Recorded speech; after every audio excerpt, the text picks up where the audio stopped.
ಆ ಮರಣ ಹೊಂದಿದ ವೀರನ ಬಗ್ಗೆ ತಿಳಿಯುವ ಮುನ್ನ ಮೊದಲು ಅವರ ವಂಶದ ಮೂಲದ ಬಗ್ಗೆ ತಿಳಿಯೋಣ. ದಂತಕಥೆ ಮತ್ತು ಕೆಲವೊಂದು ಶಾಸನಗಳ ಪ್ರಕಾರ ಒಮ್ಮೆ ಸೃಷ್ಟಿಕರ್ತನಾದಂತಹ ಬ್ರಹ್ಮನು ಸಂಧ್ಯಾ ವೇಳೆಯಲ್ಲಿ ಸಂಧ್ಯಾ ಆಚರಣೆಯಲ್ಲಿ ನಿರತರಾಗಿದ್ದನು. ಈ ಒಂದು ಸಮಯದಲ್ಲಿ ಇಂದ್ರನು ಬ್ರಹ್ಮನ ಬಳಿಗೆ ಬಂದು ಭೂಮಿಯ ಮೇಲೆ ಹೆಚ್ಚುತ್ತಿರುವ ದುಷ್ಟತನವನ್ನು ಕೊನೆಗೊಳಿಸಬಲ್ಲಂತಹ ಒಬ್ಬ ಯೋಧನನ್ನು ಸೃಷ್ಟಿ ಮಾಡಲು ಇಂದ್ರನು ಬ್ರಹ್ಮನ ಬಳಿ ಬೇಡಿಕೊಂಡನು. ಆಗ ಇಂದ್ರನ ಮೊರೆಯನ್ನು ಕೇಳಿದಂತಹ ಬ್ರಹ್ಮನು ತನ್ನ ಚುಳುಕ ಜಲ ಅಂದರೆ ನೈವೇದ್ಯ ನೀರನ್ನು ತೀಕ್ಷ್ಣವಾಗಿ ನೋಡಿದ.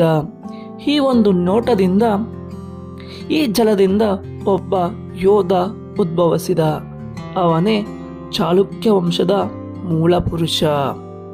ಈ ಮೂಲ ಪುರುಷನ ವಂಶವೇ ಚಾಲುಕ್ಯ ವಂಶ. ಈ ವಂಶವೇ ಬಾದಾಮಿ ಚಾಲುಕ್ಯರು.